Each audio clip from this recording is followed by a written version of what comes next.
কোচবিহারকে পৃথক রাজ্যের মর্যাদা দেওয়ার দাবিতে গ্রেটার কোচবিহার পিপলস অ্যাসোসিয়েশনের ডাকে রেল অবরোধ শুরু হলো আজ থেকে অনির্দিষ্টকালের জন্য।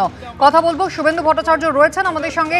শুভেন্দু, এই মুহূর্তে কি পরিস্থিতি এবং এর ফলে ট্রেনের চলাচলের কি সমস্যা হচ্ছে? তবে ইতিমধ্যেই কিন্তু সকাল 6টা থেকে জোরাই রেল স্টেশন, যেটা কিনা উত্তর পূর্ব ভারতের যোগাযোগের অন্যতম গুরুত্বপূর্ণ একটি রেল স্টেশন, কোচবিহারের আসাম বাংলা সীমান্তের একেবারে শেষ রেল স্টেশন। এর আগেই কিন্তু গ্রেটার কোচবিহার পিপলস অ্যাসোসিয়েশন তারা দাবি করেছিল যে আজকের তারিখে তারা কিন্তু অনির্দিষ্টকালের জন্য রেল অবরোধ করবে এবং তাদের দাবি যে পৃথক গ্রেটার কোচবিহার রাজ্য। এবং সেই মতো কিন্তু ইতিমধ্যেই সকাল থেকে রেল লাইনের ধারে হাজার হাজার গ্রেটার কর্মী সমর্থক তারা কিন্তু বসে রয়েছেন এবং তাদের একটাই দাবি, যতক্ষণ না পর্যন্ত তাদের দাবি পূরণ না হচ্ছে ততক্ষণ কিন্তু এই অবরোধ চলবে।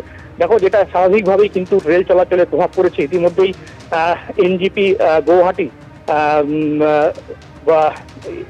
এনজিপি গুয়াহাটির বন্দে ভারত এক্সপ্রেস আপ ও ডাউন দুটি ট্রেন বাতিল করা হয়েছে। এছাড়া এনজিপি গুয়াহাটি এক্সপ্রেস ট্রেন বাতিল করা হয়েছে।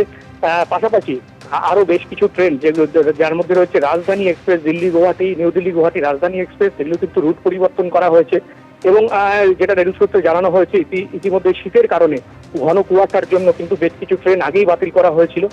আর তার মধ্যে এই নতুন করে কিছু ট্রেন বাতিল করা হয়েছে, কিছু ট্রেনের রুট ডাইভার্সন করা হয়েছে। সব মিলিয়ে কিন্তু উত্তর পূর্ব ভারতের সঙ্গে রেল যোগাযোগে একটা বড় প্রভাব পড়েছে এই অবরোধের জেরে।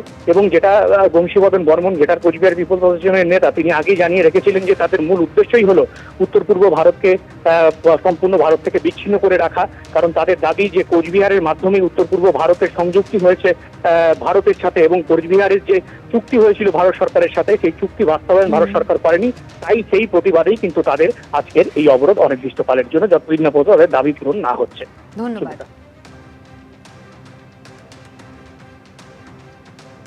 সেই 1949 সালে 12ই সেপ্টেম্বর কুচবিহারটা চুক্তির মাধ্যমে মার্চ হওয়ার পরে ভারতবর্ষকে অখণ্ডতা দেওয়া হলো।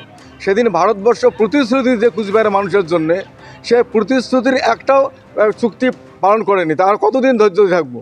ওই জন্য আজকে আমরা আসছি, যতক্ষণ ভারত সরকার পজিটিভ কিছু করে নাই ততক্ষণ আমার এই রেল অবরোধ চলবে। নিয়োগ দুর্নীতিতে পার্থ চট্টোপাধ্যায় কিংমেকার, ফের আদালতে এমনই দাবি করল সিবিআই। অন্যদিকে প্রাক্তন শিক্ষামন্ত্রীর আইনজীবী সওয়াল করলেন, অরবিন্দ কেজরিওয়াল জামিন পেলে পার্থ চট্টোপাধ্যায় কেন পাবেন না? যদিও এ নিয়ে এদিন কোনো সিদ্ধান্ত নেয়নি আদালত। পরবর্তী শুনানি 17ই ডিসেম্বর। শুনানি হলো, তবে কোনো নির্দেশ এলো না। জামিন চেয়ে খালি হাতেই ফিরতে হলো পার্থ চট্টোপাধ্যায়কে। এর আগে নিয়োগ দুর্নীতি মামলায় প্রাক্তন শিক্ষামন্ত্রী পার্থ চট্টোপাধ্যায়কে জামিন দেওয়া নিয়ে ভিন্নমত পোষণ করেন দুই বিচারপতি।